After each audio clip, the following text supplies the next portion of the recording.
G'day, and welcome to the Stream of Chaos. We are Chaosium's official live play channel, and we're here every week playing Call of Cthulhu. Now, this is our third session of Crimson Letters, which is the second scenario from our Keeper Rulebook playthrough. You can get your own copy of the Keeper Rulebook from chaosium.com, and you can get the same virtual tabletop version which we're using from roll20.com. The ambience and sound you're hearing is provided by Sirenscape, and the captions below each player are handled by Web Captioner. Links to all of these sites can be found in the description below us. So, as we jump into this week's game, where we left off last time was the three of you had gone to meet with Lucy Stone.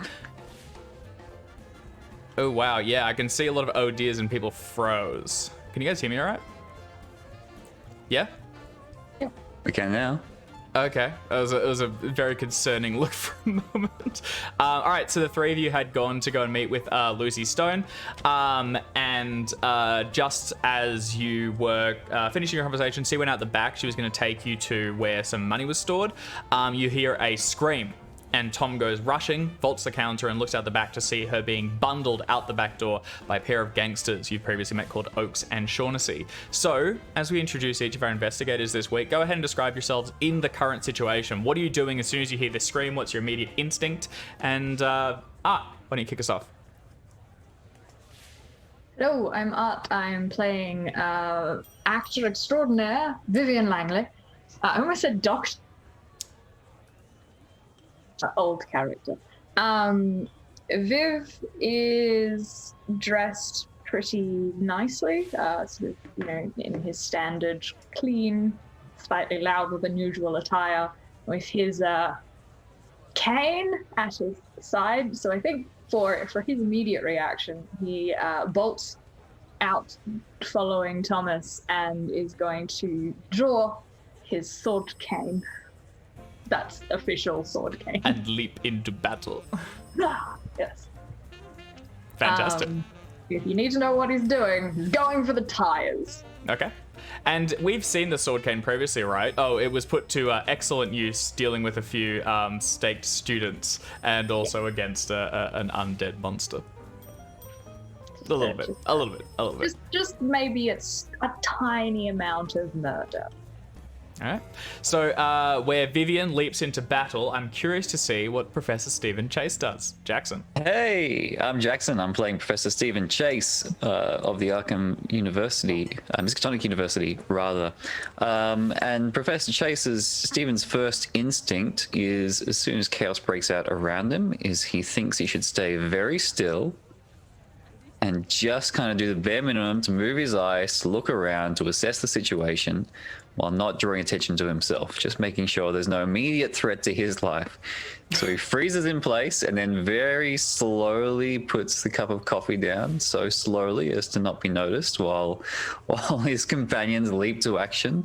And then once there is no immediate threat in the room, he'll jog over to the door and peek out the window, and then probably start making for our own car to get that ready. That's smart. There's no point getting someone else into danger, and no point risking your own life. It's first rule of first aid. Yes, yeah, he's part possum. That's fair to say.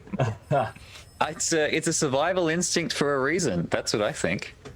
It's a strategy. All right, so Professor Chase takes a look around the room, makes sure everything's secure, and he sees the tail of Thomas Ouellette disappearing through the back door, charging into action. Jim? Yes, I am Jim. I'm playing Thomas Ouellette, and I leap up bravely, desperate to help anybody who needs it, and tear out the door. But of course, I need to prepare my friends, who I am sure will be diving to action. So the moment before I disappear around the corner, I spin around, and to the professor, who I know ain't so good in the scrape, I'll yell, "Professor, catch!" and throw a handgun to him. Which lands and knocks the coffee flying, and it sits in the middle of the table in front of you, and I dart out, ready to another scream now from someone else in the cafeteria or cafe who's just seen a gun be thrown through the air. All right, fantastic. So, all right, so to Set the scene once more. The three of you are in a small little cafe, a diner. It's got a bar down the center of it, stools where people can seat and have a drink, and the three of you were in a booth. To get to the back room, you had to actually go like over the bar and charge through.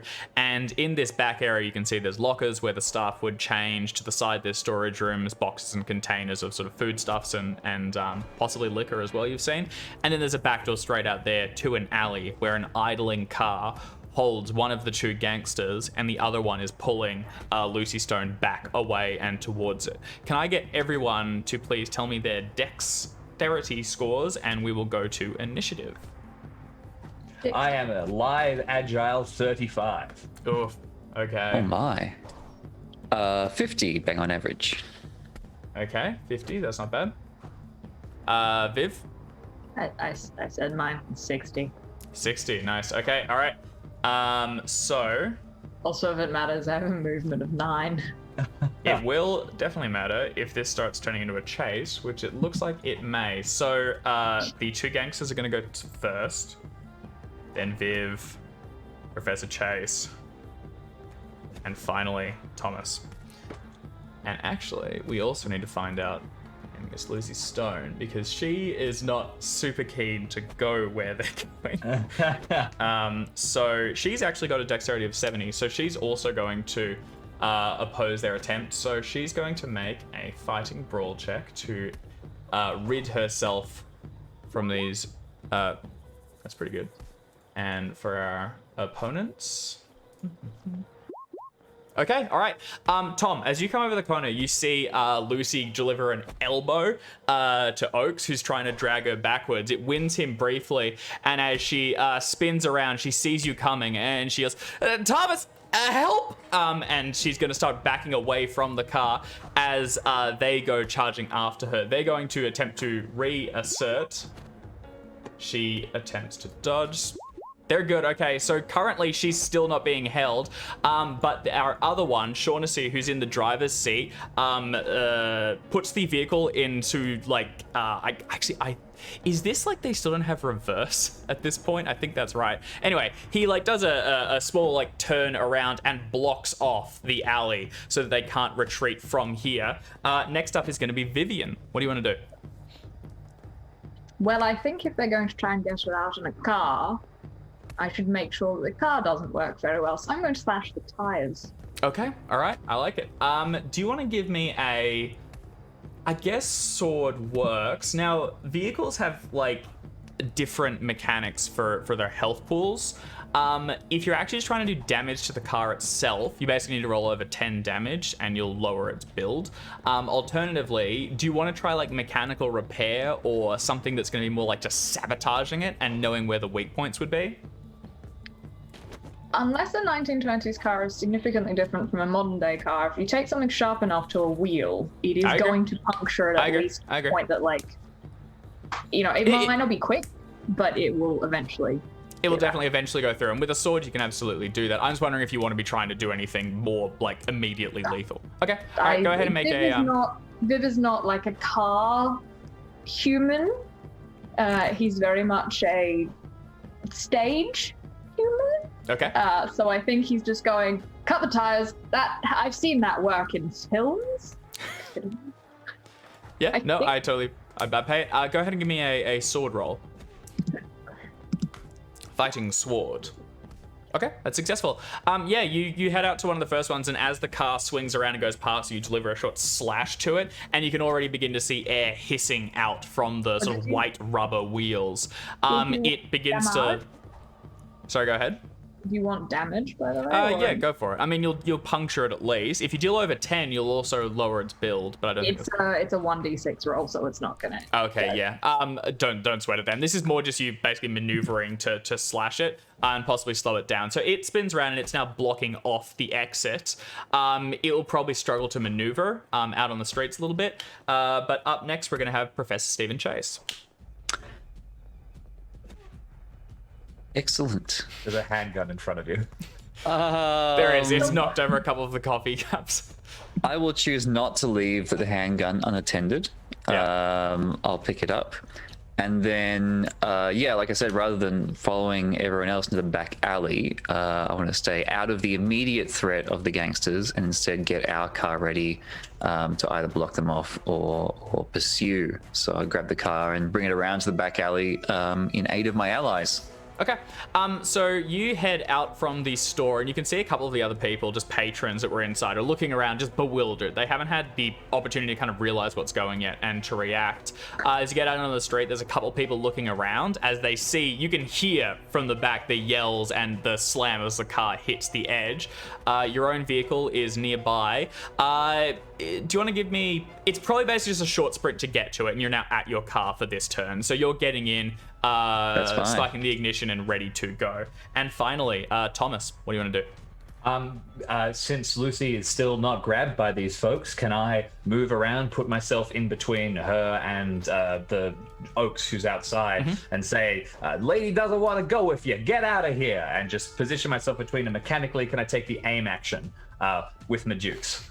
So if they decide something, I'll have a bonus die on it. Yeah, definitely. So you can take a bonus die on the next fight. And as you do, Lucy from behind is basically going to just try and position herself so that you're going to take the brunt of any attacks they deliver. So she's darting behind you and making sure she doesn't get hit. But Oaks, the one standing in front of you, says, look, kid, I think you're in the wrong turf here. And rather than raising his dukes to meet you, he's going to draw a pistol from his pocket and level it towards you. And he's going to say, I'm going to give you one shot to get out of here. All right. I need the girl because I need the money that she knows where it is. Are you standing down visibly? I do not stand down. I stand tall. He's not going to shoot you on a first round. From inside the car, you hear it slam on the horn. And the bigger fellow leans out and says, we got to go, man. There's cops coming. Vivian, what do you want to do? You are out there with them. You can react as well. I'd like to take out another tire, please. Sure, all right. You lean over and just start puncturing the car. The guy in the... puncture another tire. Unless, that attack was for all 4 tires, I am just, making it even harder for them to get away. So you go along and punch the next one. The guy's like, hey, what the hell are you doing? We gotta go. This insane man is puncturing tires. So you jam it again. Give me another fight. Sword roll. Ward. I'll just give you a straight roll. Damage doesn't matter. Oh, not very good. Okay, yeah, I mean, he's not completely stationary, and also there is protective things around it. As you move to get to it, Oaks out the front is positioning so that you can't easily get there, and just not at the moment. But they realize their car is under threat, and this is not a long-term holding place. You seem to be willing to damage property. Professor Chase, what are you doing? You're muted. We'll never know. You're muted, friend. We still will never know. Sorry. There we go. I'll do my best is what I'll do. That's all we can ask for. I'll bring the car around to the alley in a way that my allies can jump in if they need to, or I can block off the exit. That would be a fine thing to do as well. Sure, so you can just get it into position. The alley will come straight out towards the street. There's a couple of bins and things around. You could just straight block it off if you wanted to, or do you want it to be kind of idling nearby, ready to react to whatever happens? Let's do that. Yeah, that sounds good. That sounds more Stephen Chase's speed. All right, so Viv, from where you're positioned, you see Stephen drive up next to the car and see the two of you.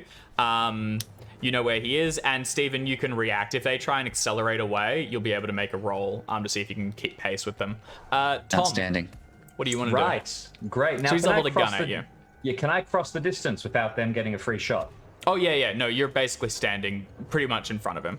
Okay, in which case, having pointed a gun at me, I will tear forward, and I'm going to use a fighting brawl maneuver to spin to disarm this person. Okay. And what I'd love to do, if you'll let me kind of swing up, is spin them around and sort of hold the gun so they can't shoot anyone, and so that if the other one tries to shoot me, he's hitting his friend. Fantastic. Go ahead and make a fighting brawl, and I will contest you. They have a build of 1. You have a build of 2, I believe, so they have a penalty dice. And I also have a bonus die because of my aim.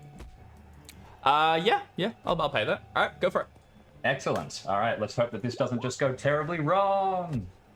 Where's my dice pool? My first one. All right, And so I got my it. bonus die. All right, so you got a success. They also got a success. Ooh, that's a 0. 0, 0, Which 100. gives them an extreme success.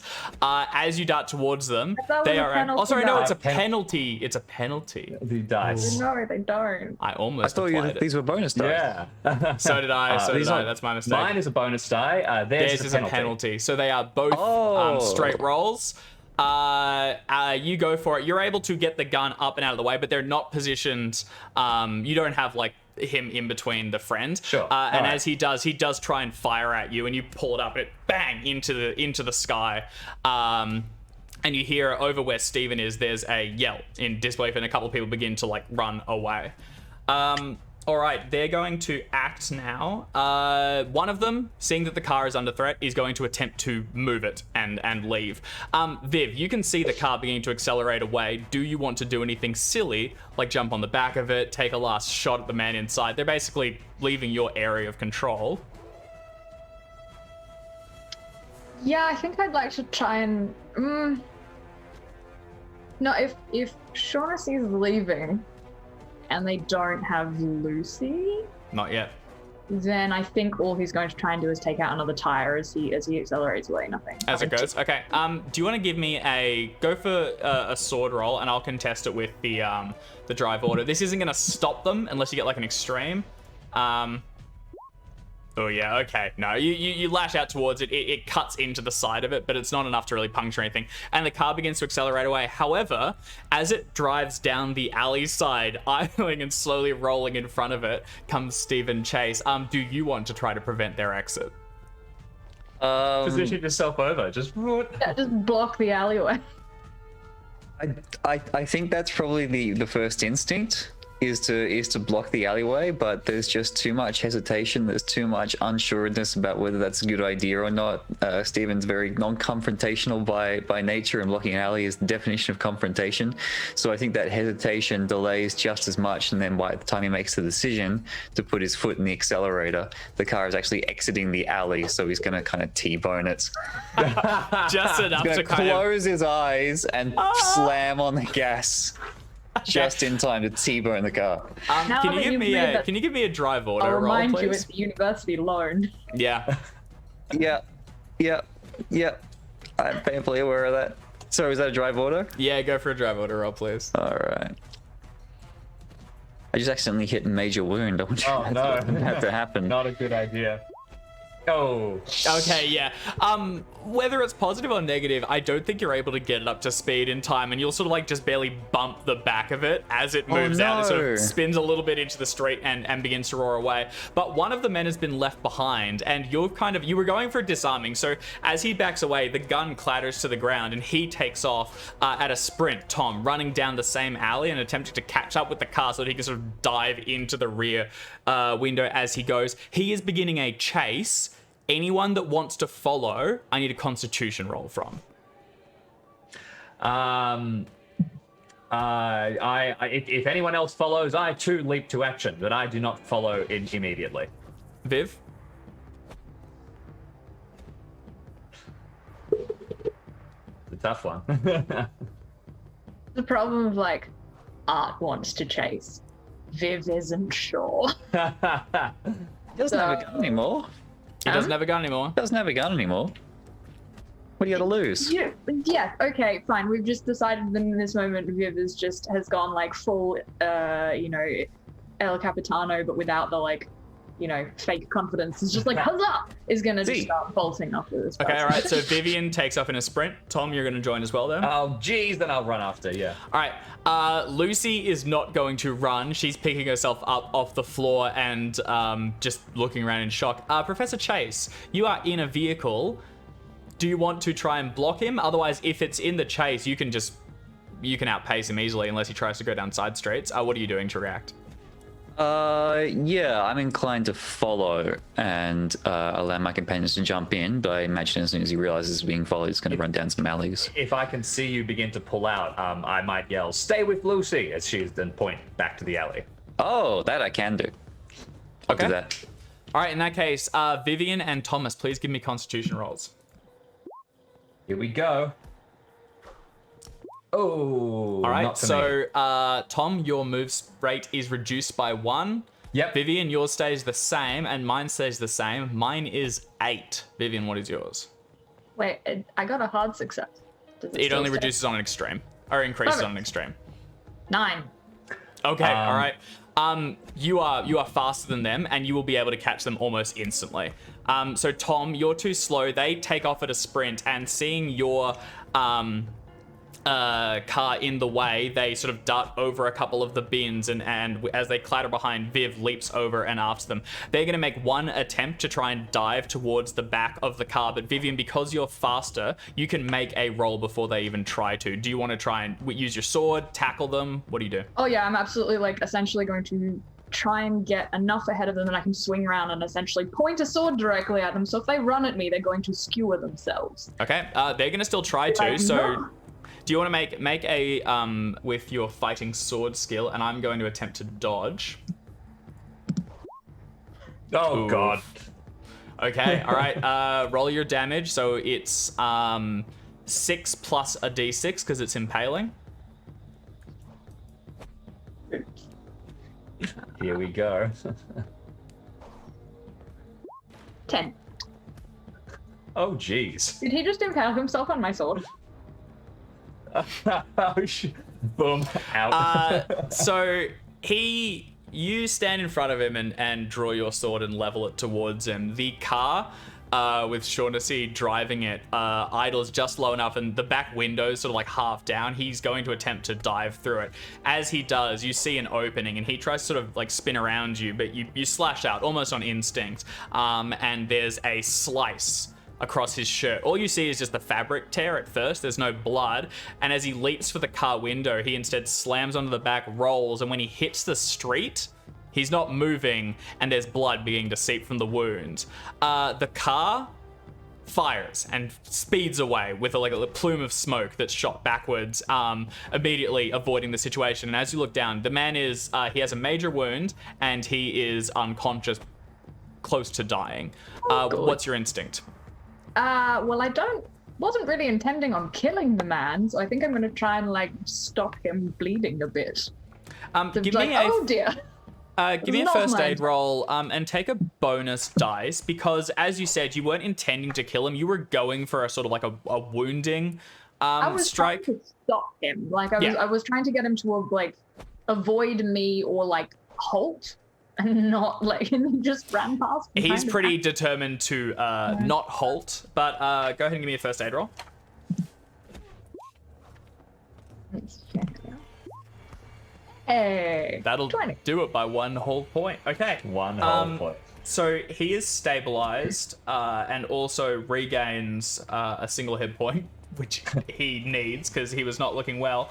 But for the time being, he is fairly out of it. As the car speeds away, people are already beginning to gather around. One person runs across, and you still kind of got the bloodied sword.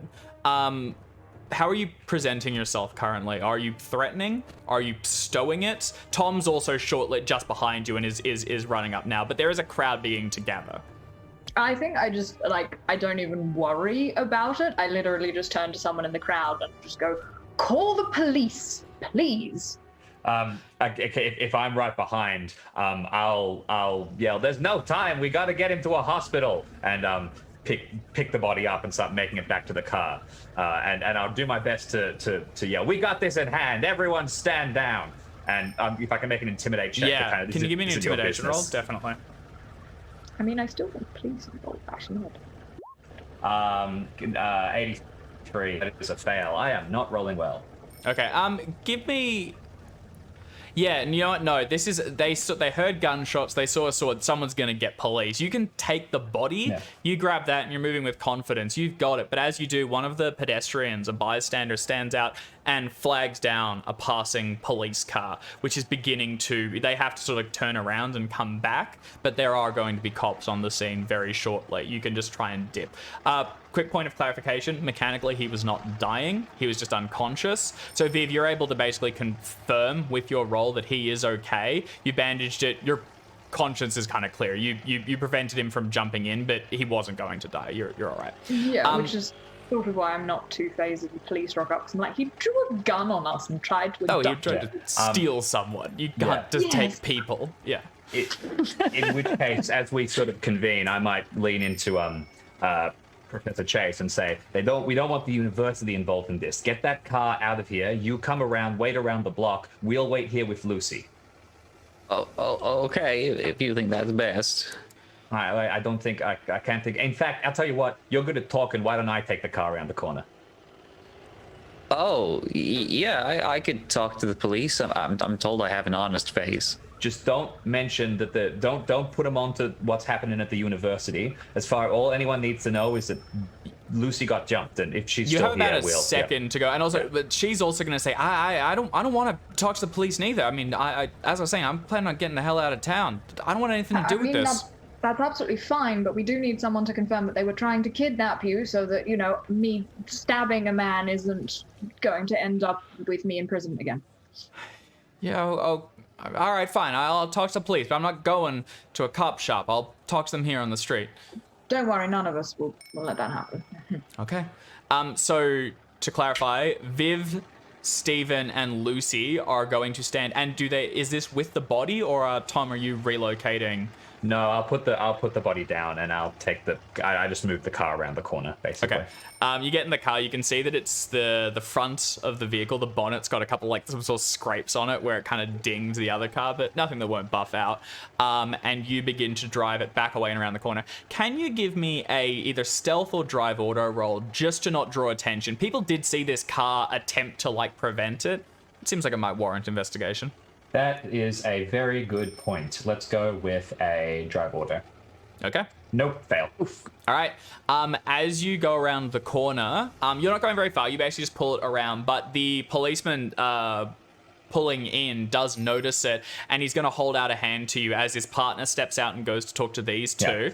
And he's going to say, hey, sir, just a moment. And he's going to head towards you. All right. So first of all, the partner gets out and kneels down next to the body, sees that the man's been wounded by a sword, and just, what the hell happened here?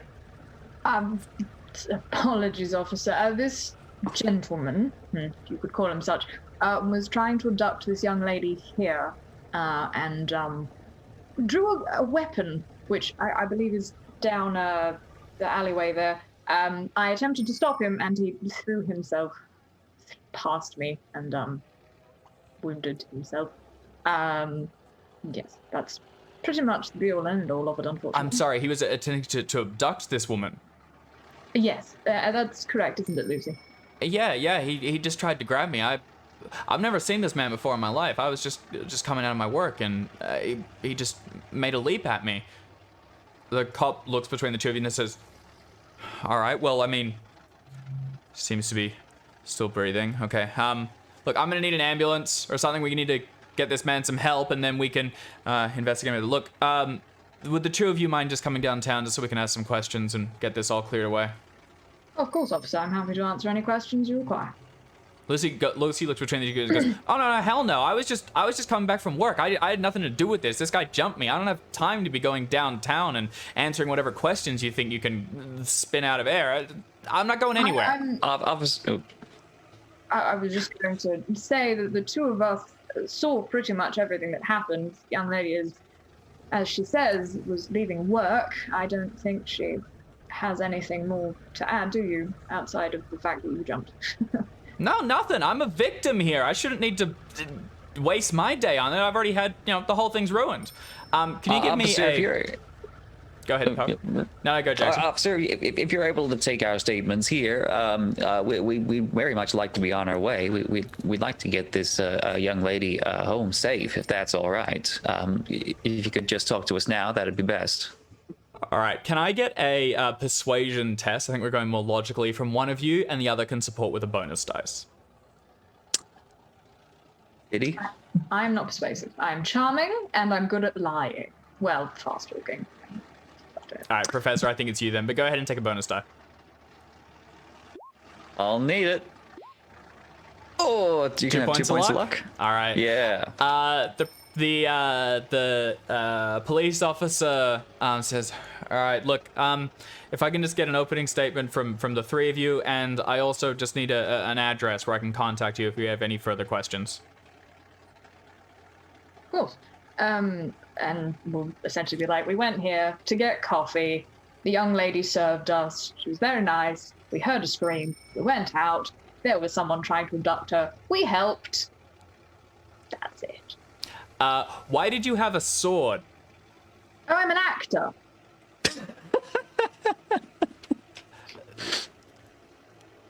Care to elaborate? I have it as...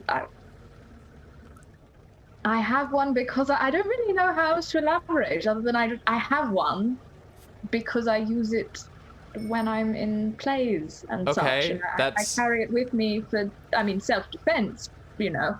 That's a concealed weapon. That's a concealed bladed weapon. I don't have it in its case. I have it out. Oh, okay. You can't carry those in the street then. Oh, I didn't realize. Look, I can hear from your accent you're not from around here, so and given how lenient you've been recently, can you give me a charm check to kind of just play the confused tourist with a weapon? I'm terribly sorry, officer. I didn't realize. I didn't stab him, he walked right into my sword. I can... Well, yeah. Yes. If well... pass this off as some kind of, accident with a slightly too sharp prop weapon, I would love to. Yeah, so you're trying... Yeah, I think he goes, all right, look, I clearly, you're, I understand. Look... would you just mind just concealing that? Just you can't carry that openly. I'm sorry. I understand if it's a prop, and I applaud you, sir, for leaping in when you saw a citizen in danger. And I really I'm sure the newspapers love to hear about this. Actually, we can probably. It really is just, the word hero gets thrown around a lot these days, but I think maybe today.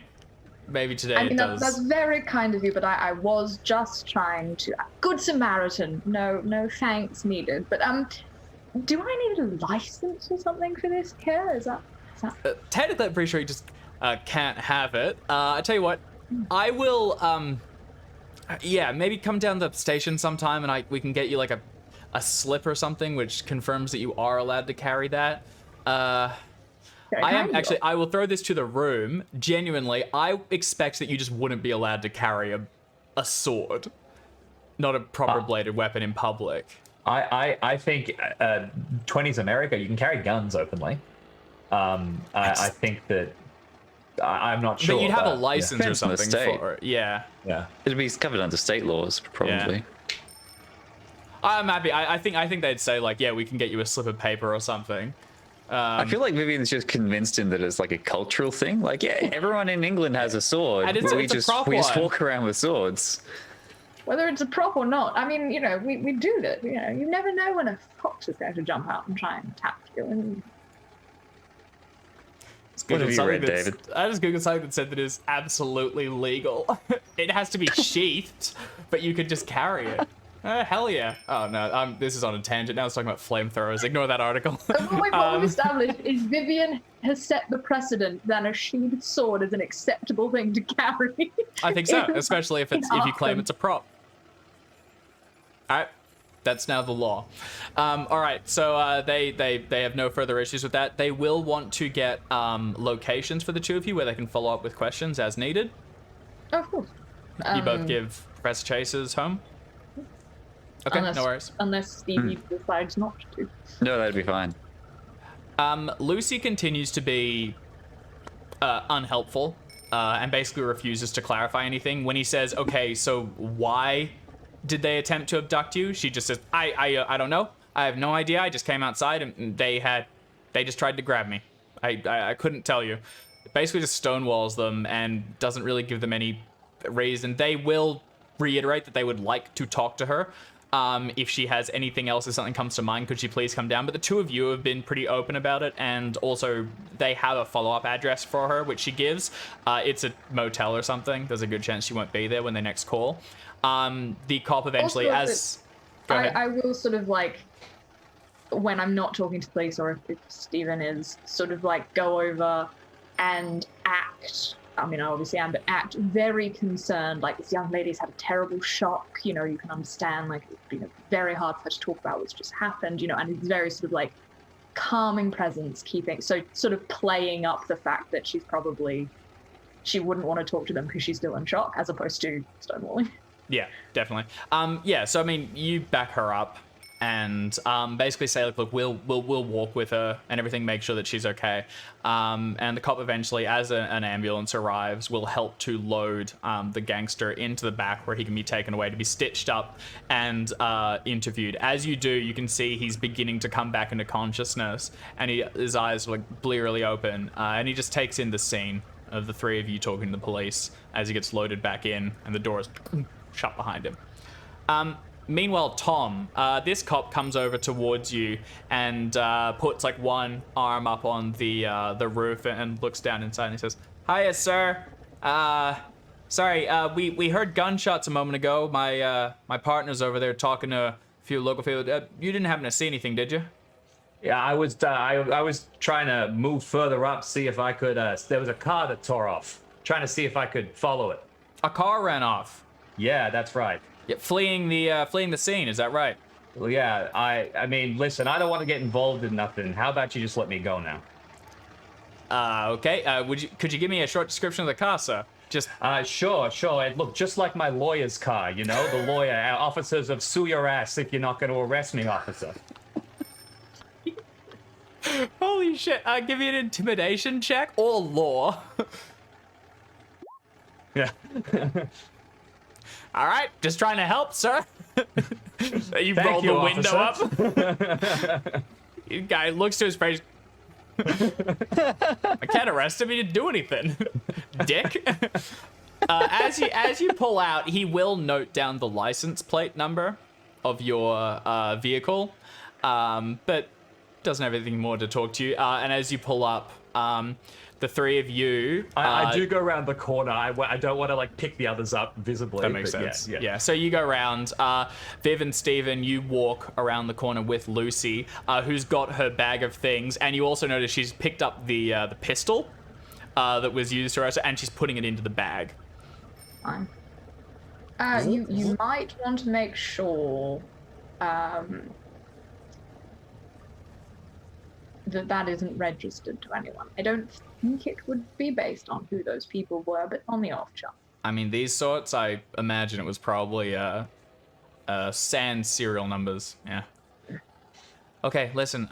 If those scumbags have been watching me for a couple of days, and to be honest, I think I saw a car around here the other night. I think there's only a matter of time before they make a run at the house.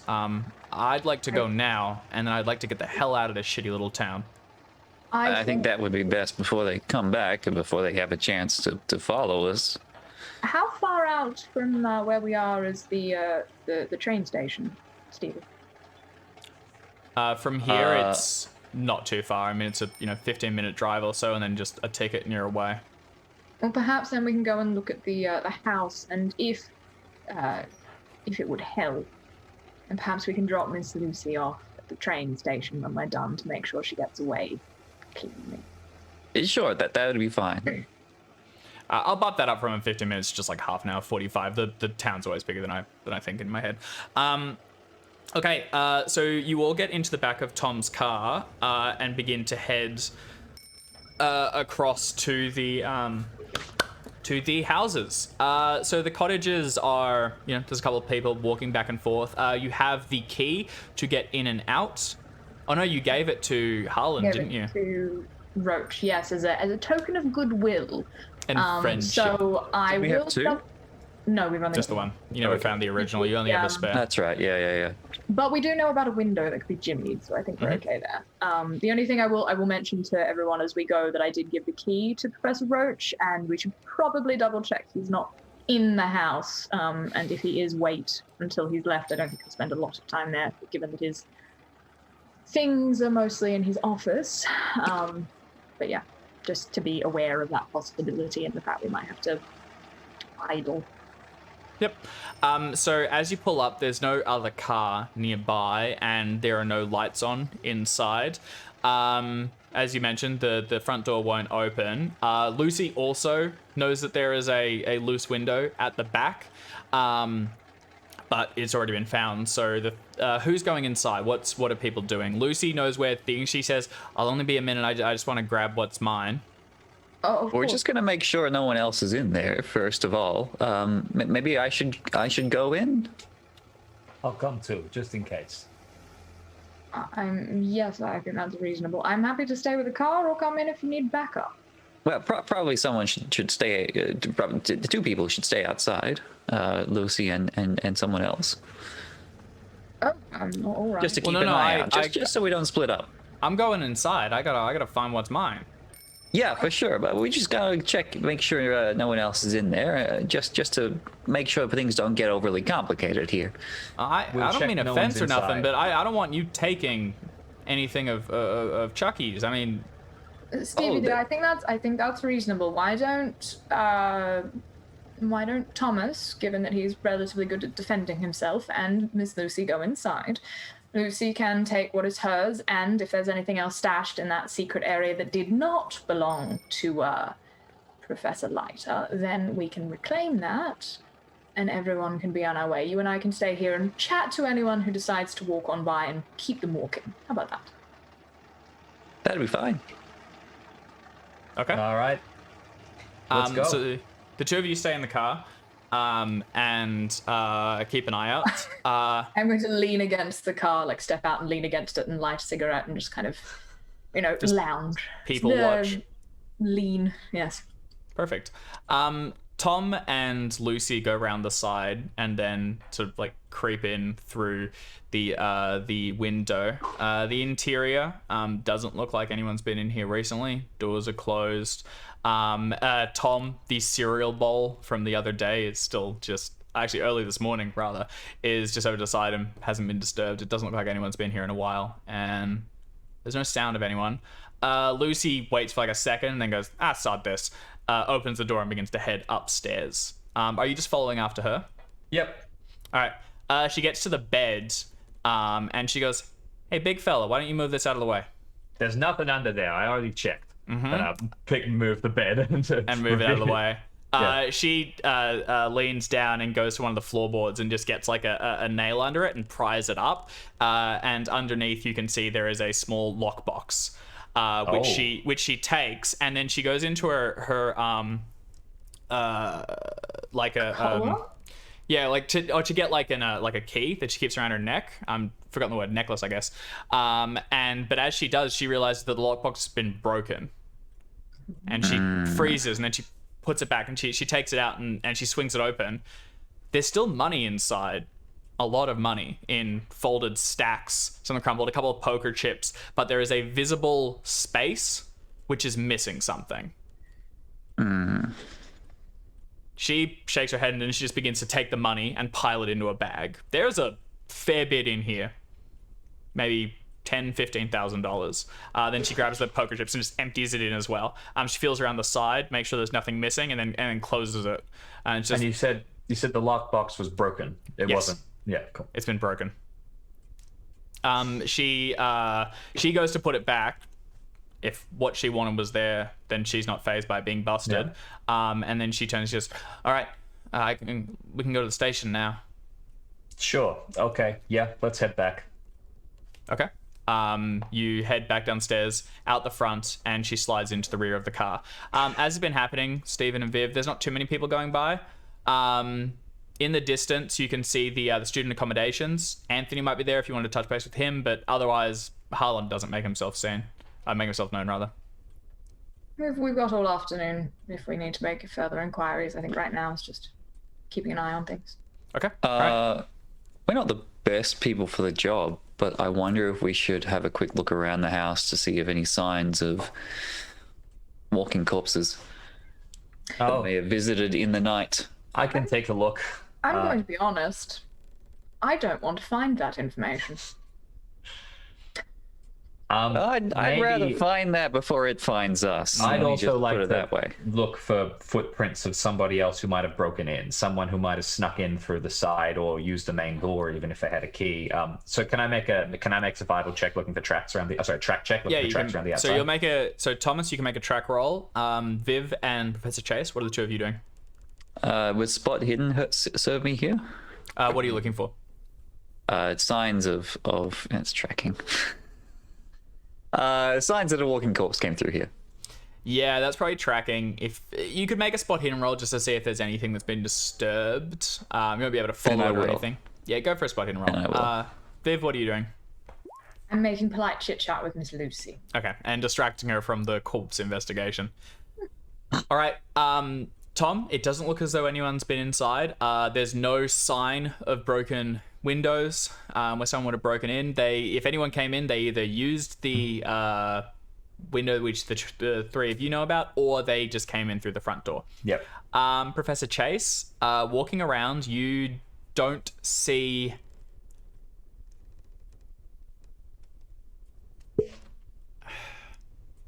No, I don't think there's any signs of any passage here. Oh. Okay. There's That no, was a like, long pause. It I was. thought you were frozen. It was. there's no like, there's not like a muddy footprint on the what is it, thing in front of the front door. The front step or anything? No, nothing here. All right. Very interesting. I assume I get nothing of interest from Lucy. No, she's just saying she just wants to get the hell out of here. If there's anything specific you want to ask her, but otherwise it's just polite chit chat. She's had a hell of a day. Yeah, no, I don't think I push anything. I'd sort of like ask her about how she met Leiter and things like that. Just sort of like polite, but also curiosity.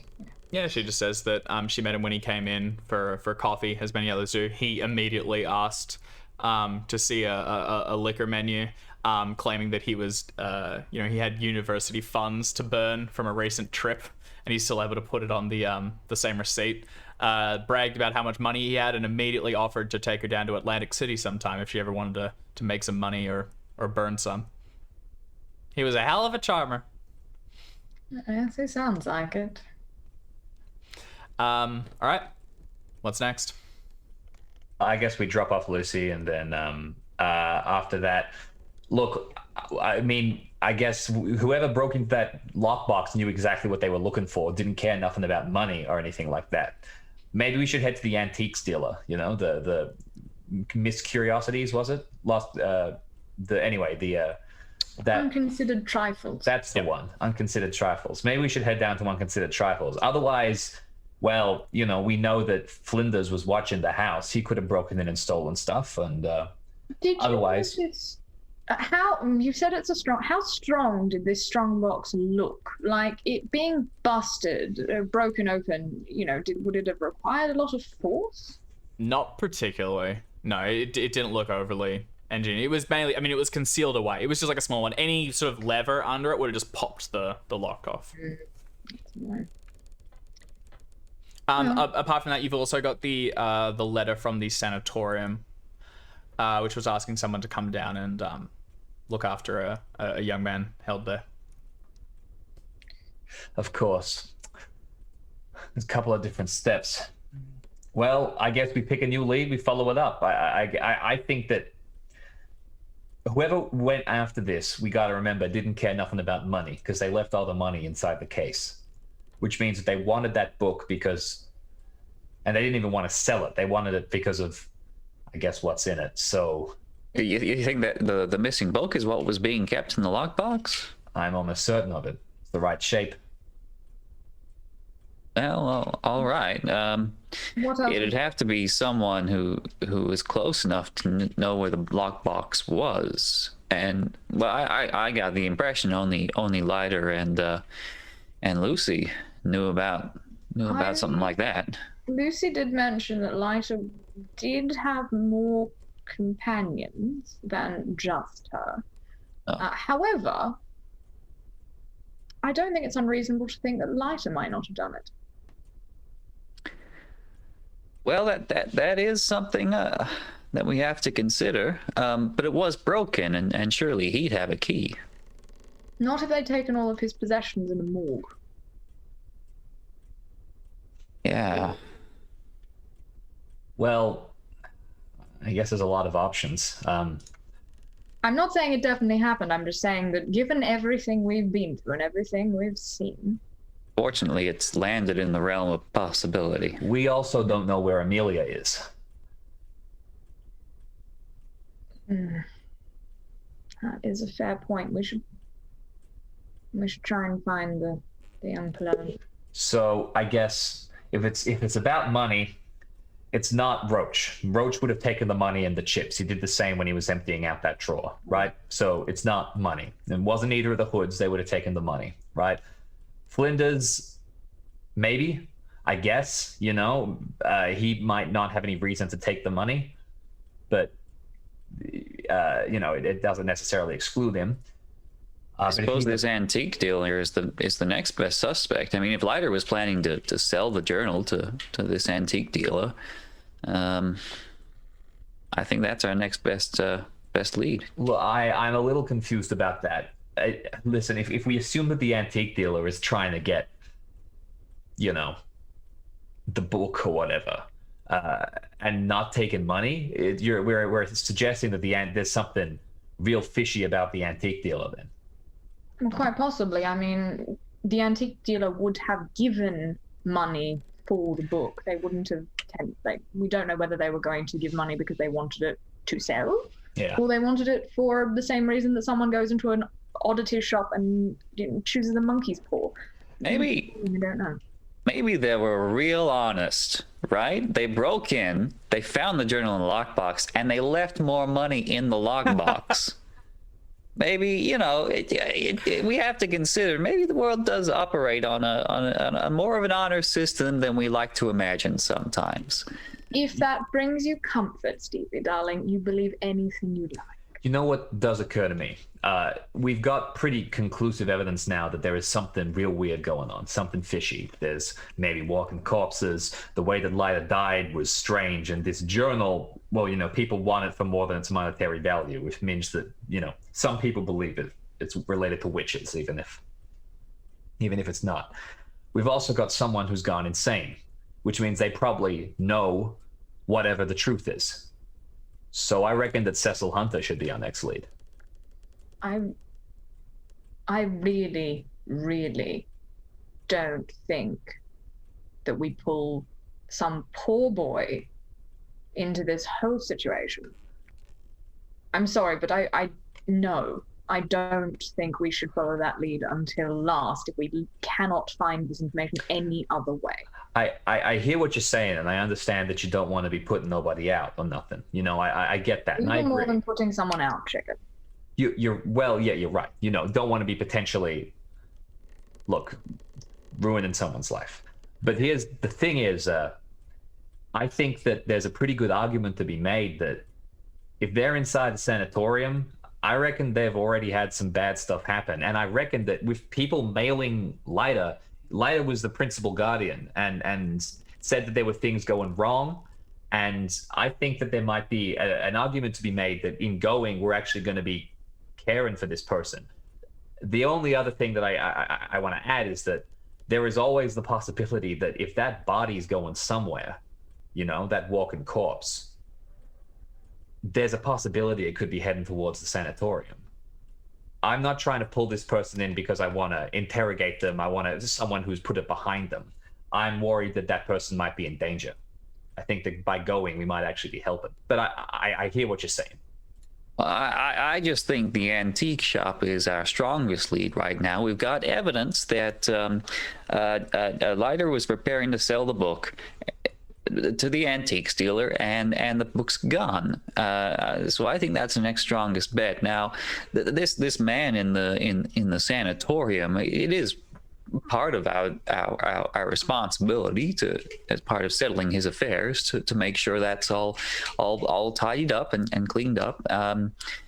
But I think if we are entertaining the possibility that Leiter is back amongst us, I think it's just as likely he would have visited this shop if he has unfinished business, as the dead often do. Then that's just as likely a place as he would have visited. I mean, I mean, reckon... the least we can do is go and ask whether or not he received the item he was interested in from Leiter. We can say we're settling his affairs. And that way, if he says no, well, he might be lying, but I'm not a terrible read of people. And if he isn't lying, then at least we know that it wasn't him, and we can cross one more individual off the list. Sure. Well, that sounds like as good a lead as any. Let's go to the antique store. Very good. Okay. You get back into the car and make your way across town. The antique store is in a sort of like a smaller shopping district. A number of quaint little sort of cottage stores with the little glass windows out the front displaying items. A lot of like specialty boutiques are around this area. High fashion. This is an antique store. You can also find like, think places where sell firearms and other more specific gear rather than just your general like groceries and clothing. The store itself, Unconsidered Trifles, is a little 2-story building sandwiched between 2 taller ones. And out the front, there is an old and faded sign which says Unconsidered Trifles, which has clearly stood here since, it looks like probably, 100 years more. It's an old store, possibly inherited. As you walk inside, a small bell goes off, and the interior is dark and muted by carpeting across the floor, heavy shelves stacked with novelty, like just interesting bits and bobs. There is a woman behind the counter at the back who's flicking through a ledger and doesn't look up as the three of you enter. Hello? Hello? Good afternoon. Yes, how can I help you? We're here to make inquiries about a particular artifact we think might have been sold. We're looking for something real specific, Okay. Are you buying or selling them, sir?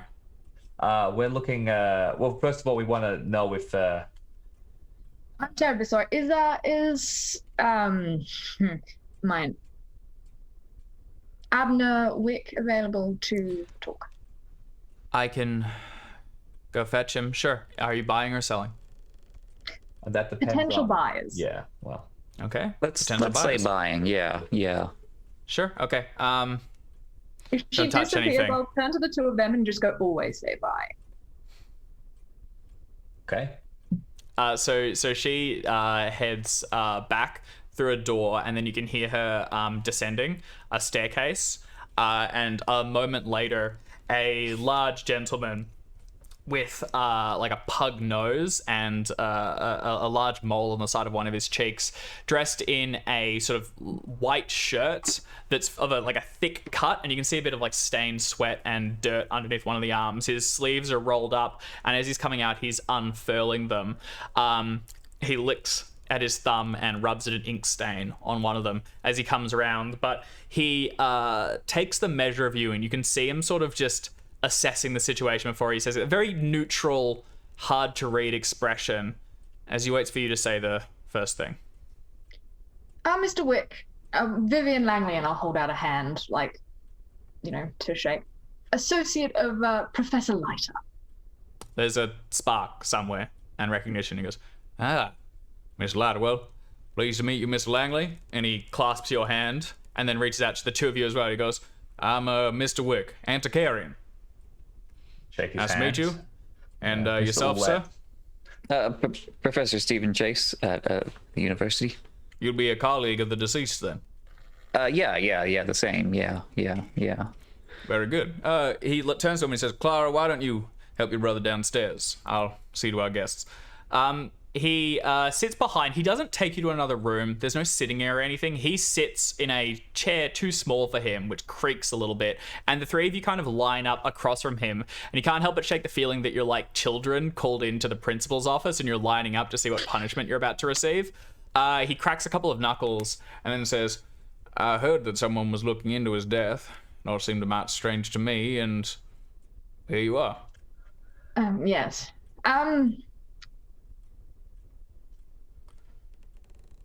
We're looking for a particular item that I believe Professor Leiter took an interest in and may have spoken to you about getting it assessed for value or something like that. Oh, absolutely. I know what you're talking about. A journal of sorts, I believe?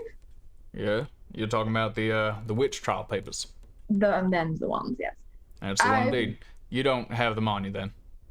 Unfortunately not, no. That is a shame. They're missing from his affairs, and well, they're technically university property. It seems like he was making certain arrangements, which were not legally speaking strictly his to make. I'm sure you understand. And we found evidence that he may have been in correspondence with you, so it's really in our best interest to find out what you know about the journal and see if we can find it. I understand the situation that you're in, and let me explain mine. What do you, as far as the papers are concerned, and as far as any past dealings with Professor Leiter, I need to know that no penalties will fall to me due to his actions.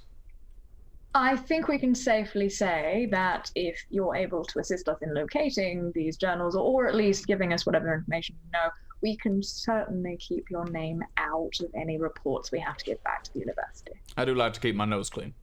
Of course, as do we.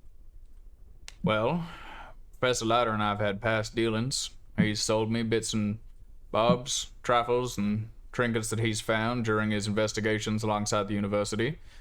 In time, I've also sometimes acted as a liaise with more important people, folks from overseas and such who are also interested in purchasing such things. Now, the three of you, have you seen Professor Leiter, the condition that he was left in? Yeah, you mean the body, right? I do. You mean how recently we seen him? Because the body's gone missing. Yeah, I heard something about that. There's been a few accounts of something moving out in the streets. Heard something last night and saw something outside my shop. Well, what do you believe? There's kind of like a standoff for a moment as you try to find the ways to word things, because there are forces in the world which act outside of our current understanding. Things that can't truly be measured, but are real and tangible. I think you are on the same level as I. We ran into some stuff like that before. Know what I mean? I see. Well, it was only a matter of time before young Charles Leiter found something like that. He has a tendency to stick his nose into things when he thinks he can make a buck. And I think he might have found something of real significance. Those papers he's looking into, they're the real deal. He found something that contained true power.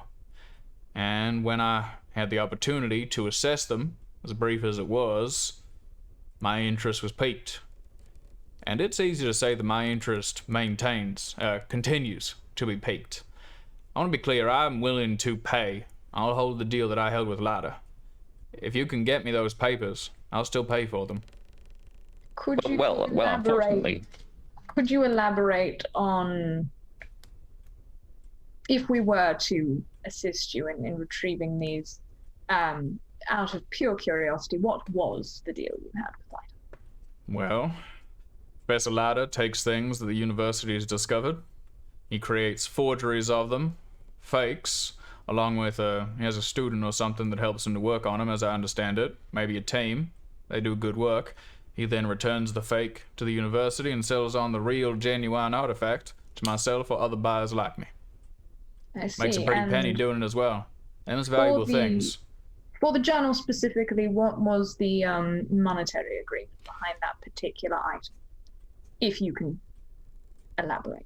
It was significant, although the three of you do not have the contacts that Charles Leiter had managed to discover over the years, and I don't think you'd be able to get a real bidding war going as he did. I'd offer you $5,000 when all is said and I done. don't know. Think you're gonna give the good professor here an aneurysm. This is highly concerning. Stevie, darling, if you are uncomfortable, you are welcome to go and have Vard around the shop. I would not like to do that. I would very much like to know exactly a full manifest of whatever articles that Professor Leiter has sent to this shop. I think the university has a right to know that the artifacts and the collection therein are fakes. No. Oh, okay. Listen, Mr. Wick, not for nothing, but you know, the last time we ran into people who had interests in books and stuff like that, you know, old weird stuff, they turned out to be pretty rotten. You ain't rotten, are you? Why did Not you at all, want the sir. book? It's purely academic. Forgive the question, enjoy but you mentioned discovering overseas things. investors. I Was there did. a particular overseas purchaser? Was there a purchaser for this specific item outside yourself? As I said before, I don't want to get into another bidding war. Okay, There well, were let's- multiple I people don't interested. They were all overseas and distant. No one near at hand. listen real quick. I think we got a good lead based on, you know, the student involved. But say, Mr. Wick, if we were to return the book to you, just asking, would you throw in on top of that $5,000? How about the list of forgeries for Professor Chase? We don't say that they come from you. We just say we just know which articles the university got to throw out. You know, it's not to reclaim them. It's so that we don't look like fools when someone from, you know, Harvard comes down and says this ain't real. I did not always purchase what was being sold, but I kept a list of what was being offered. As long as it That- is noted that I'm not in possession of any of the artifacts. Are you in possession of any of them? Of course not, EV. sir. I would not buy stolen property. And I never heard of this shop, frankly. Never been in here, if you know what I'm saying. But listen, look, you're giving us some things to think on. Professor Chase, are you a wealthy man? I get by. Are you an honorable man? I like to think so. What makes you tick? Why are you so loyal to the university when you know there's so much more to the world than what they teach in those, you know, university books? There's real knowledge out there. Ain't you trying to push yourself? There's real knowledge out there, yes, but a good understanding of natural philosophy is what puts us in good stead to understand what the universe has to offer. Mr. Wick, you have to understand you're talking to a mathematician. There's truth in numbers. Most everything can be broken down into them. There's interesting things that can be done with them numbers. You understand the formulae of the world, you can understand what old folks thought was spells and mystical knowledge. Mathematics will get you a long way, sir. Are you talented? Well, I work hard. Well, listen, He's the best. Taught me everything I know. Steve is quite Don't listen to that. listen, if you Steve ever is want to make fine. some real money, you come in contact with me. I got things that need to be translated. Formulae I don't quite understand myself, but I could use you. Mathematicians like you. That's a fascinating offer. Think on it. Listen, if the three of you are going to pursue the artifact, I'd be very interested to know its location. I'd be very interested to purchase it at the end. As you said, I'd be willing to give up what artifacts have previously been forged, duped, and returned to the university in exchange for it, as well as $5,000. Why don't I treat the three of you to dinner? Tomorrow night, we can discuss anything more you need, and if you got the artifact at the time, we can go over it then. I think that sounds wonderful. Fantastic. All right, well, I'll make a reservation. If you know Crawford's restaurant, it's one of the nicer joints in town. It's my shout. It'd be my pleasure. That is incredibly kind of you, Mr. Wick, and thank you again so much for your time. It's been delightful to meet you. Not at all. Pleasure to meet the three of you as well. Y'all have a good day now. Well, I will turn around and I'm actually going to have a bit of a look around the shop as we leave, just because I'm curious. Yeah, give look, me a... Mr. Chase, it's the artifact from that last expedition and the one beforehand, and that's your tea set. You could go a library use or a spot hidden check. I think both of those are shit. My spot hidden is 5 higher. Let's do that. I'm just kind of ambling through. Yeah, look, I mean, there's some interesting stuff out here. Nothing immediately. He's definitely got some stuff out the front that's like meant to pass as occult. Things like tarot cards, Ouija boards, stuff like that. Things for like the more normal people coming in to just browse. The hard hitting, the artillery is probably kept somewhere else down the back that he probably sells under the counter rather than out the front. But even that being said, there's some interesting books, old knowledge. It's a nice shop. There's a lot in here. And if you were ever looking for just something, this would probably be the place to go. Now I am concerned. If the gentleman is no longer with us, then I would care to have a quick look around and see if I recognize anything from Lighter's notes or from anything that I know happens to be catalogued and kept at the university. Sure, make a library use This feels like check. the library use, Yeah, for definitely. which I have 80. Abner Wick has retired, and the young woman is back now. She is hardly paying attention, though. Okay. What have I got? Scanning the bookshelves, there is nothing of significance. You kind of come to the conclusion that were Professor Leiter to go to the effort of forging, stealing, selling, it probably just wouldn't be on the front shelves. Although you probably see there was like a set of 9, small, boppets that were found with something from like an old Egyptian dig somewhere else, and 8 of the boppets are missing, but 1 boppet still on the shelf. And you're like, oh, that is for sure. He's definitely been stealing things and selling them. You're looking right at it. It's currently got a little sticker on the side of it that says marked down $10. Must go. Chase, we should leave. I will scowl as I pick it up off the shelf and take it to the counter and slam $10 on the counter. As you pass it down, the woman takes the you give her like a 15 or 20. She's got to like break change for you as she goes. That's fine, this, keep it. This is a genuine article. Yes, I do. One found from a dig. Thank you. Okay. I understand. I work at the university. I think I know an artifact when I see one, but thank you for your assistance regardless. I've got a certificate of authenticity if you'd like it. I don't need it. I think at this point, Vivian's just going to come up and just sort of like gently start to not like push, but usher Steven out of the shop and be like, Stevie, dear, now is not the time. If you spend $30, you get $5 off. Being wheeled around with your boppet and head towards the door. The 3 of you step out onto the street and... Pretty neat, Professor. Can I see it? No, I think that's not for the best. Okay. It's going straight and back to the library. All right. Let's have a quick chat, and we'll move out of earshot of the if there's passing traffic, it'd be impossible Yeah. to hear you. If there's any bugs or wires in the area, the traffic will throw them off. So look, that's actually kind of interesting. If we get a book of power or whatever, I'm thinking that the immediate response is to burn it. It's not like we're going to be giving it back to the university. Those kind of things, you don't want them hanging around. I don't think that burning something with a lot of power in it is, honestly, giving it to someone who knows how to deal with it is probably the best idea. And Stevie, darling, that is not the university. And I was going to say, if we're just going to if we're going to destroy it or give it to someone who knows how to deal with it, so to speak, then, if we get a list back of all the university's stolen goods, that's a pretty good deal. We could come to Dean Fallon and say, look, we found out what happened to the papers. They got sold along with all these other artifacts. Here's the information you wanted.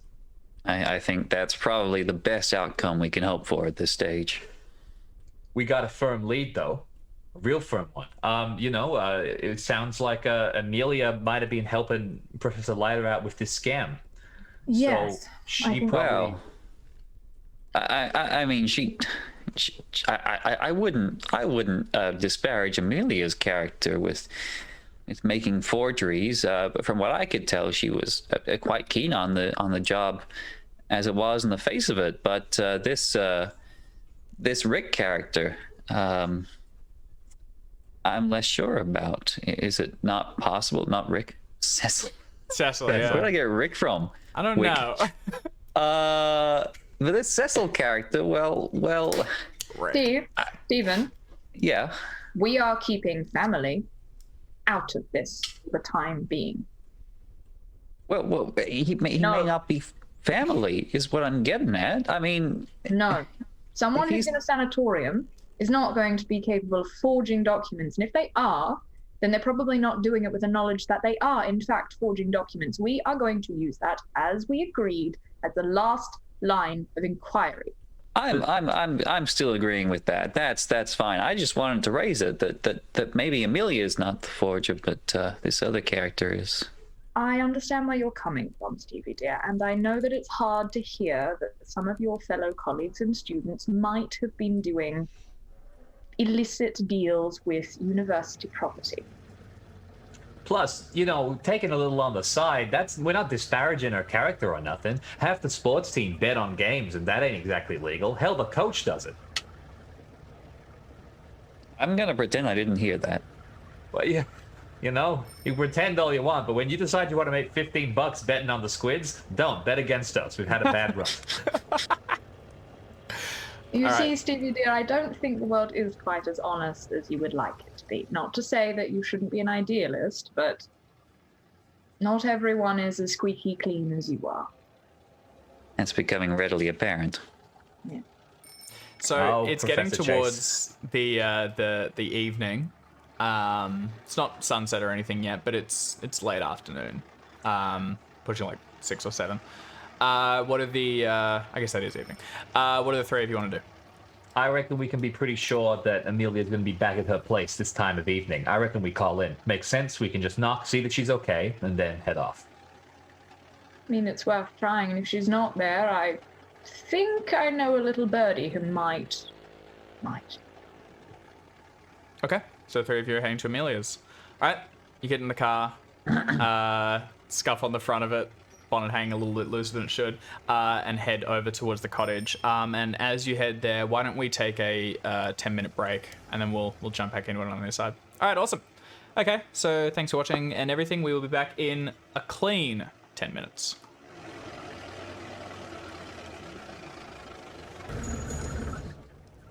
G'day! Welcome back. So the three of you are heading from the antique store back to Amelia Court's cottage. Sun's beginning to go down at this point, and amber hues are staining the streets. A lot of people heading home from work back to their... did I say heading home from work? Yeah, that's right. Back to their families. So there's a fair bit of traffic around that takes you a moment to filter through. And by the time you get to the cottages, the street lights are beginning to turn on. Once again, no lights on inside this home. But the neighbor who you spoke to previously, there's lights on in there. Otherwise, if you want to try and knock on the door or have a look around, the place is yours. Still no lights on. It's concerning. What did the neighbor tell us again? That she She'd left. had a sometime party this morning. last night? Yes, that's right. She's still not home. And she could be out, Maybe she's seeing someone from the party. I mean, the least we could do is go up and knock. If we knock now, Nosey's going to come out, peek at us, and we're not going to be able to get inside. Well, we can't do nothing. Yeah, I suppose.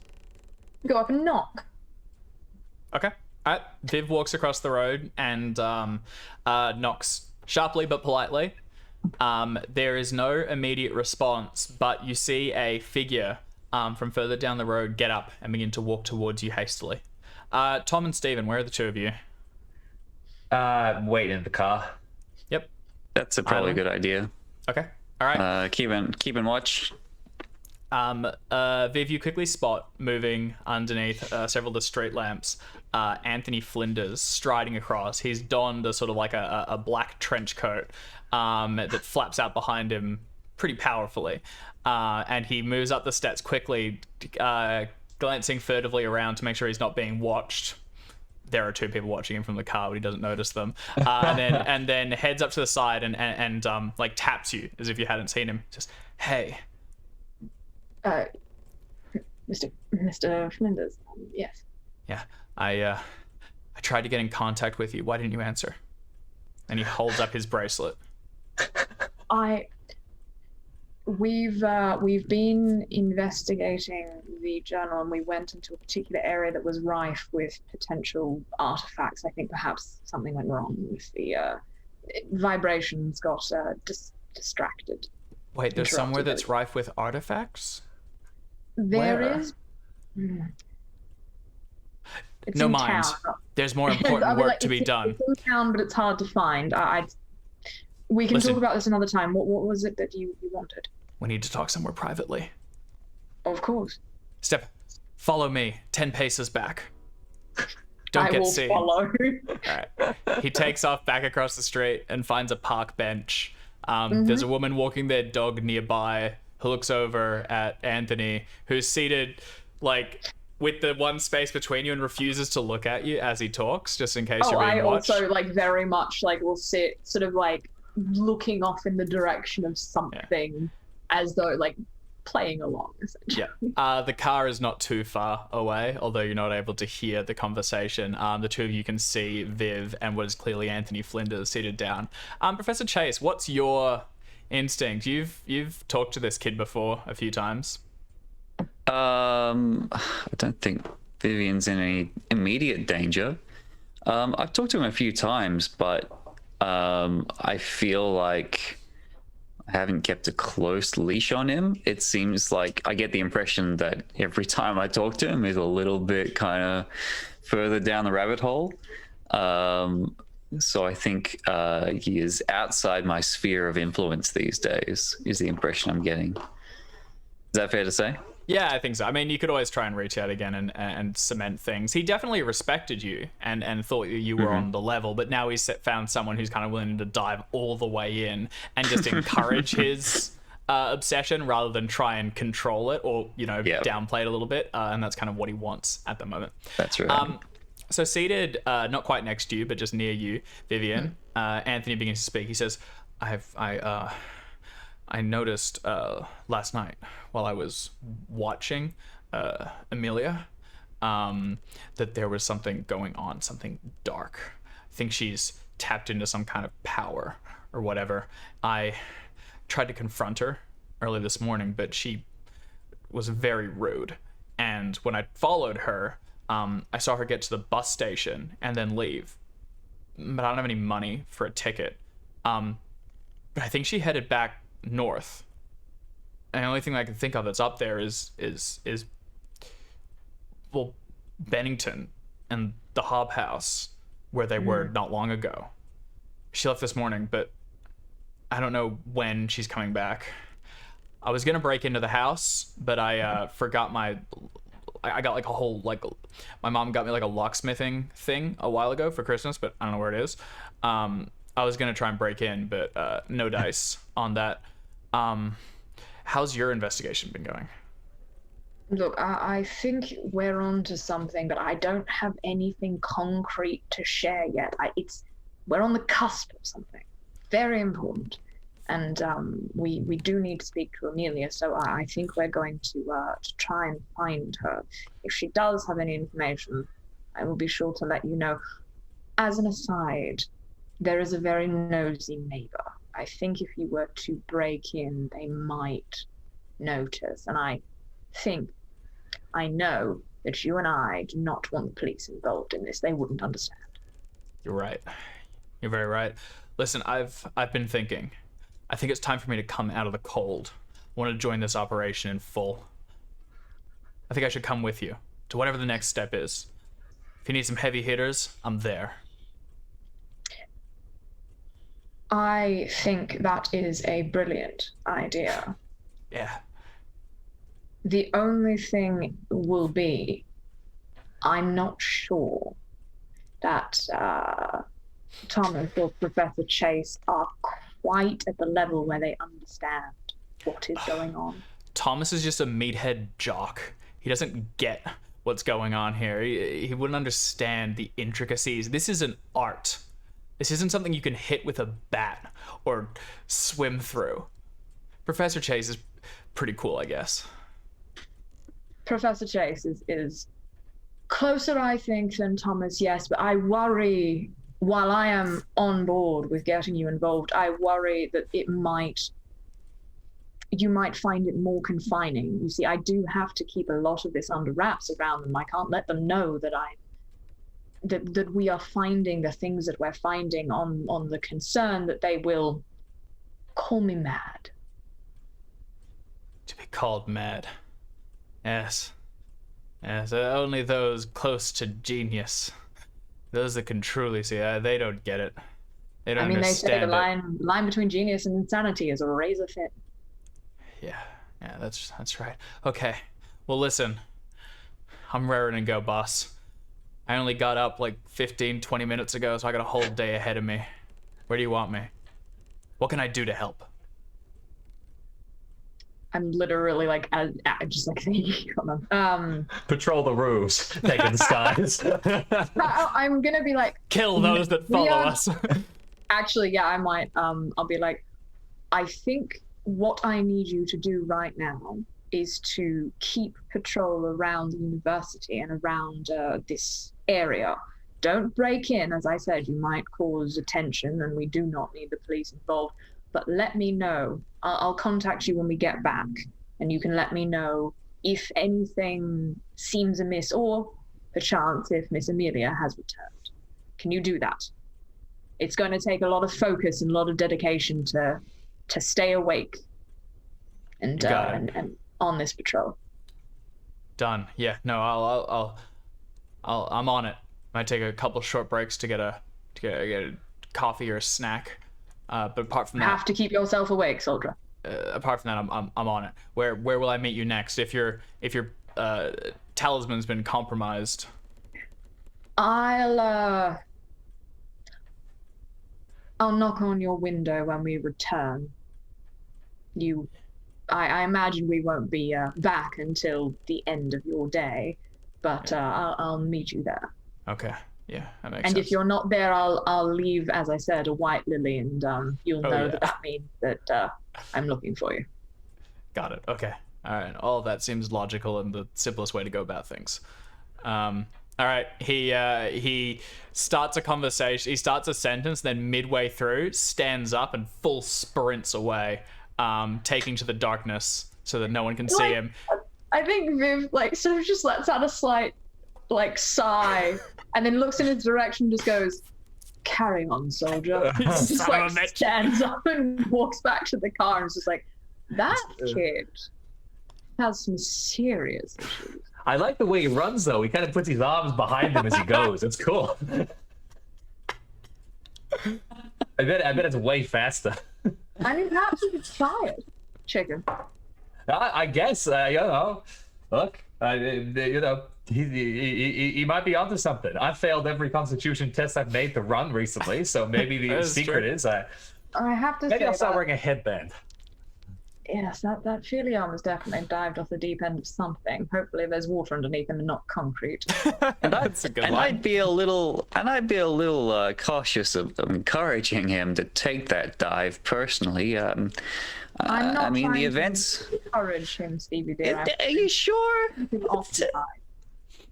Well, put it this way: he's going to dive off, whether he has encouragement or no. And if someone tries to stop him, he will just stop talking to them. He's going to take that dive. The best we can do is try and make sure there's water underneath it. I'm just concerned is all. I think we are encouraging him, and the further down he goes, the less likely it is he's going to act rational, and he's going to act, you know, in our best interests. I hear what you're saying, Stevie dear. I mean, if you have any suggestions on how you would like to handle this, I'm all ears. So you said Bennington, right? Yes. Up north? Suggests that perhaps Amelia's gone to Bennington. Well, I mean, that's a pretty... makes sense, right? Heading back to the Hob House. But, look, that seems to suggest that, you know, maybe she knows something more than just helping out as a forgery, right? You know. I don't think you can forge magical documents without understanding what it is you're looking at to some extent. So you think she might be like a crazy witch or something? No, I wouldn't go that far. That's what Anthony thinks. Okay, well, I think that's a bit of a stretch. Okay. Because I was going to say, she seems nice and all, is all I'm saying. Don't worry, chicken. I'm not suggesting that your subject of interest is in any way, shape, or form clinically insane. Right. No, that was just me 6 months ago. Unlike us. But I do think that perhaps she has more than just an academic interest in it. Okay, well, let's go up, talk to her, right? Maybe her and Flinders can go run around in circles together or something. I don't think that's a very good idea, but I understand your meaning. Yes. Wait, she's gone back to Bennington. Yes, to the Hob House. At least that is what Mr. Anthony believes. She got on a He bus going believes north. or he knows. They start getting on a bus, right? Heading up north, you know. Bit of a stretch. What was the drive like to Bennington? How Few far was hours. it? Yeah. I mean, she did If you leave left now, early. you'd be getting like late tonight. Well, do we go now, or do we wait overnight, see if she's back in the morning, and then if she's not, head up then? It's that, or when our next lead is going to Cecil, right? So I guess we should exhaust this one first. I'm just a little worried about skipping out of town after the events of today, and also considering the events of last night that may be repeated. I mean, if Lighter does resurface when the sun goes down, then that's concerning, and maybe it'd be better to be in town if it happens. Wouldn't it be better to not be in town, given that Lighter is? Well, I mean, do you Better. want to go chasing down a walking corpse? Is that what you're saying? Because I before it hurts anyone else, I think that's the responsible thing to do. We don't even know where this thing's going to appear. We would have no idea where to find it, where to hover around waiting. And and we know that if Amelia's headed up to the Hobbs house to try and do some kind of weird spells or something, sounds like she's in danger. It's important for us to get there and try and do something. All right, well, I'll pick up some snacks. I mean, the question is whether we want to go tonight or go tomorrow. We haven't slept. I'm pretty tired, but look, I would. If we go tomorrow, we're not going to make it back in time for dinner with Abner. Fair point. So. All right, well, I'll fuel up the car. All right. Okay. And we can always nap in the back of the car and take shifts driving if we need to. That'd be great. All right. So you Road trip. refuel the car, get a couple of snackies. Is there anything else you load up? Any special equipment? Do we still have two? No. Dynamite! Lucy. That worked really well. Lucy took one of the pistols. Lucy's Lucy's got the one of them. gangster's pistol, but we've still got. You won the professor? No. Where did that come from again? I was in Lighter's drawer. I'm collecting right. the damn things. Yeah. I reckon, no offense, Professor, but you don't thump stuff no good, so might be a good idea for you to carry this just in case.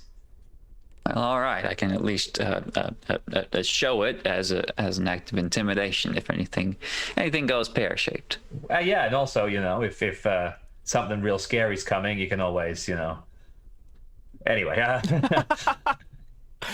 Quick get going. draw. Point and shoot. Exactly. That's the one. Yeah. If you're lucky, you'll hit something that isn't us. All right, so you I wasn't refuel sure the car. what Thomas was implying there. If something's coming, you can always. Is that what that was? I left things vague so that you could fill them with whatever you would desire. Excellent. All right, good to know. Ideas in his head. He's going to go mad, and then he's going to try them. It's better that put an idea in his head than putting a bullet, so, That's it. On the scale of things, that's the measure. So you refuel the car, grab a couple of nibbles, and the three of you pull out and get underway by about 7 p.m. 3-hour drive with change either side. You'll get there sometime pretty late in the afternoon. And as you head out onto the main roads and towards Bennington, slowly urban gives way to rural, gives way to countryside, and then you begin to get sort of up and into the sticks. You're driving up through like more hilly terrain, and eventually you begin to cut through forests. And it's the same dark trees that you were lost in only 6-8 months ago, and out there somewhere you remember seeing that like blast of light or something that dispersed. You remember seeing students impaled on spines. You remember seeing the dead walking and wielding weaponry and then being blown up by dynamite. It's strange to be back here. How are the three of you handling it? Can you describe yourselves as you're driving? Like what's the feel in the car? I think Tom's starting to, go all in for this. I think that he's sort of drumming on his legs, starting to look a bit focused, occasionally stretching, like he's ready to get serious. Professor Chase? Steven's mind is still mostly in Arkham, I think, concerned about the things we left behind, including Leiter himself, and he's spending most of the time, like every 5 seconds, glancing in the rear view and the side view mirrors as if to see a stumbling corpse kind of chasing them up the road. But he hasn't seen it yet, but he keeps looking. And Viv? He's sleeping. A little snozzle? Just like sort of positioned himself in the back of the car and legs up, just kind of resting. And if he's not actually asleep, he's doing a very good job of pretending he is, as he lets his mind tick over everything that they've learned so far. Unless he sort of looks at ease. Yeah, acting. That's the key word. You pull off the main road and begin to head up the paved dirt track that leads into Bennington, but the turnoff to the Hobhouse estate is before that. Unless you choose to, you'll never need to go into the town proper. I take it you're going straight to the estate? I was wondering, because the bus goes into town, does it not? It does. Would it be worth us, before we even go to the Hob House, going into town, given that the Roadhouse might still be open at this time of night, and seeing whether they saw Amelia? Because if they didn't, we can drive straight back. Or we could just check at the house, and if there's no one there, we do the same thing, right? Or maybe start at the cottages, see if she's checked in there. I reckon she'd go straight to the house. She can sleep there. I think. Okay, that's true. Let's start at the house. That's probably the best. That said, if we would like to create an alibi, we kind of been involved in an assault and kidnapping. We were in Bennington. The whole time. All right. Well, I don't know. Is it, depending on what goes on in Bennington tonight, it may be better. We were never in Bennington. We weren't in Bennington. I mean, I think it's worth driving to the house, and if there's lights on, then we can proceed. And if there isn't, then perhaps we go to the town, see if Amelia's checked in, see if anyone saw her, and if they did, then we can go and find her in town. And if they didn't, then, well, there's one less thing to worry about. I think straight to Bennington. Into Bennington? Straight to the Hob House. The house to see if there's lights on. Okay. So as you begin to see the lights of Bennington flickering through the trees, you turn off, heading further north and down a sort of cobbled dirt track up towards the Hob House. It's a 2-story crooked building that's sort of beginning to fall apart, and the garden that once grew around it is filled with weeds and sort of tall vines. The gate to the front of it, a little white picket fence that's faded and the paint's chipped away, is open. And inside the building, you can see flickering light from candles or something on the second-story floor. As the car pulls up and into the area and as the headlights swing across the building, the door opens and Amelia Court comes stumbling out of the building. She's dressed in sort of like a long gown or robe, and you can see there's stains along the arm pieces, and she's clutching something in one of her hands. As you pull in, she swings her hands up and above, and she's screaming, "No! No! Go away! It's coming! Something's coming!" And she's trying to get you to just fuck off. What are the three of you doing? She doesn't necessarily know that it's you yet. She's just seen a car approach. Would it be worth very quickly be like, should we get her in the car and leave? I think so. Let's get her out of here. Let's do that. I will push open the door and say, Miss Amelia, I think you should get in the car. As soon as she sees that it's you, someone that she actually recognizes, she like clutches. I think, no, you have to go. Why did you come here? I left so it would follow me. Go now. You still have time. You still run. What? Run! I'll get out as well. Listen, we're here to help. Listen, just tell us what's coming. Tell us where it is. I don't know. It's something that was lighter, touched or woke up. It's been following me for days. It's only getting worse. I came here so that people would be safe. Get in the car. If we're on the road, it won't catch us and we can talk. I can't. Come on. It's not just... You have to go. And she goes back into the house, which is still ajar, and you can hear her slam the door shut. Right. Around you, the lights on the car go out. Jeez. And the engine stalls. Steven in the front seat, you like pump the clutch and you can reignite it. It's still working, but something just like passed over everything in the dark. All right. Well, she made a pretty convincing case. She's a student under your care, Professor. Get your gun out. Let's go. Yeah, I know. I'm gonna go around to the back, pop it open, get out a tire iron, chest it once or twice, and then head towards the house. All right. Viv, Steven. Yeah, we gotta go. We gotta go up to the house, I guess. Viv. I don't like this. And I like do the thing where you like pop slightly out of the like scabbard of the sword just so it's like free but not out yet. He does that slightly and he's just like... The three of you get out of the car and produce your weapons and begin to walk up the flagstone path, which walks through this sort of like knee-high garden of tangled bushes and grass. As you do, you can see like rivulets of wind going through different points, which almost looks like paths are being carved through it as something is sort of like coalescing inside the house. On the second level, the flames of the small candles in some of the windows grow for a moment and then fade into just small little pinpricks in the darkness. The door in front of you, it looks like the hinge or something, not the hinge, sorry, the handle has been like locked open, and as you push it, it just slides ajar. And stepping inside, you can see in the darkness, you can just make out shapes of boxes and bookshelves where things were documented and taken away. Someone's clearly been through here and had another look at everything, and stuff's been moved around. Dust fills the air where it's been relocated.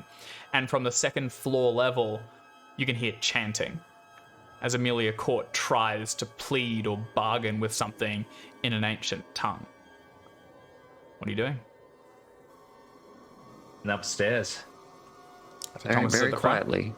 Very quietly, I recommend. Okay, yeah. Got a hand on the gun. Okay, so with Thomas at the front, you begin to ascend the staircase. You've been in here before and you know the rough layout. You can see the bedroom towards the back has lights dancing underneath it. And as you get towards it, and push the door open, you can see that the bed's been jammed against the side, and a line of sort of like salt has been poured into carved runes in the center where candles have been located all around the room. And Amelia Court stands in the center. Scattered around her are sheafs of paper torn from a journal, and they're all covered in sort of like arcane like sigils and designs, notes, and she's clearly taken advantage of them because you can see runes in it mirrored on the floor around it. And as she stands in the center, she's got a knife which she's cut her own arms, and blood sort of like dripping down through them into the like dressing gown or something that she's wearing, and occasionally onto the floor. She's stuttering as she talks, though, and as she's occasionally having to look down at the notes around her and try to recall something. But there is a presence in the room, and she isn't looking at you. She's looking far, far away, beyond the house, out towards the horizons around it, as she continues to try and call and plead to whatever is around you. She's not responding to you. She doesn't respond to your presence or the door opening. She seems completely committed to what she's doing. And you can feel something begin to coalesce. It's like when you go deep underwater and the pressure begins to pound in your ears. What are the three of you doing? Let's not cross that line. Can we try to mimic the chant? You can try. Yeah. I would take an If it's- acting role. I think we'll apply for one. 100%. It'll be hard, but it's basically just trying to mirror it, and you can see the lines laid out around you. You can try and match it. Actually, this is... No one else roll because it is straight up not really doable. Viv, you can roll. It's going to be hard pushing extreme to match this, but it's worth a shot. So Viv, you're going to try and take up the chant as well. Tom and Stephen, what are the two of you doing? I'm gonna get the freaking tire iron ready to. Something's gonna come that I can hit, and I'll prove Matthew Flinders wrong. Okay. I guess I'll do the same with the gun. All right, so you load the rifle, and I'll say that the two of you are basically preparing to attack something. Viv, go ahead. Was it a handgun, right? Was it a handgun or a rifle? Yes, it's a handgun. Go ahead and make your acting roll. Ooh, 6 can I off. Do get you want to 6 spend points? 6 points of luck?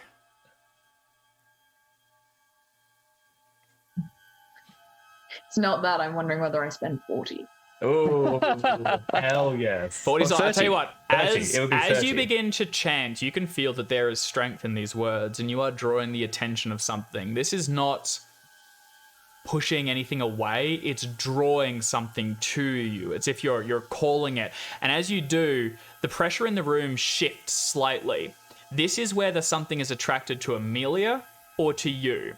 If you get a hard success, you'll need to make a power roll. If you get an extreme, it is going to you. Whether that's a good thing or not, you don't know. Then I will stick with a hard and make a power roll because I think Viv's just like, I am getting involved because I assume this will help, but I don't think he knows anything more. Okay. So you may have 6 points. All right, taken. Thank you. Can you now make a power check? Certainly. Let me get mine.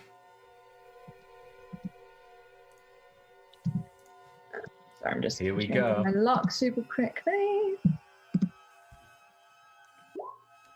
Oh, not great. Again, do I want to succeed this or not? You're not at all sure that you do.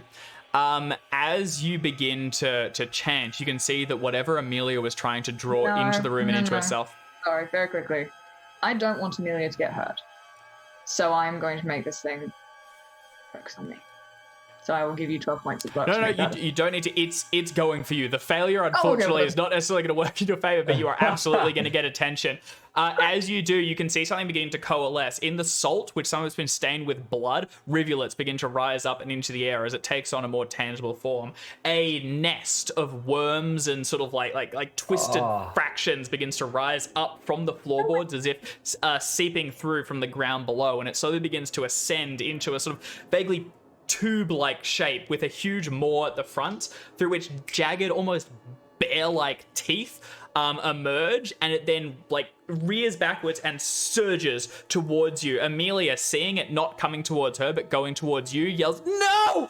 And you suddenly feel your own self being pushed to the back of your skull, and when your eyes reopen, it is not Viv in control anymore. There is something else in your body, and I think we're going to leave it there because I want to talk to you about how we're going to handle this. I think we can do it in a really cool way. So I don't know if it makes any difference, but I was going to say that I would like, if I can, but if that doesn't work, it's fine. I was going to try and step into the circle with Amelia as I was doing this. If being in a circle of salt makes any fucking difference, which I don't think it does. yeah, definitely. So as you sort of like walk forward to it, and I reckon just as your foot goes over it, there's a, and then you sort of turn around to the others. Your sword clicks open, and your eyes are just like this white, rotten mess. We're going to leave it here. We're going to pick up this session next week when things go from bad to way, way, way, way worse, and Art's been possessed on stream again. Again. You know what? I'm actually. This is my MO now. My characters yeah. do dumb enough shit that they get possessed, and then the world ends and they die. It's the way to Terrific go. stuff. All right. Well, thank you guys for playing. As things pick up now and we escalate into the final act. Thank you, everyone, for watching. This episode will be up on YouTube shortly, and we will be back next week, same time, same place, same everything else. In the meantime, you can check out the White Bull campaign. That's RuneQuest playing in Glorantha. That's every Monday evening, but times are sort of down below here on the Twitter, everywhere else. I think that's all. So thank you for watching. We will see you next week. Thank you, David. Bye.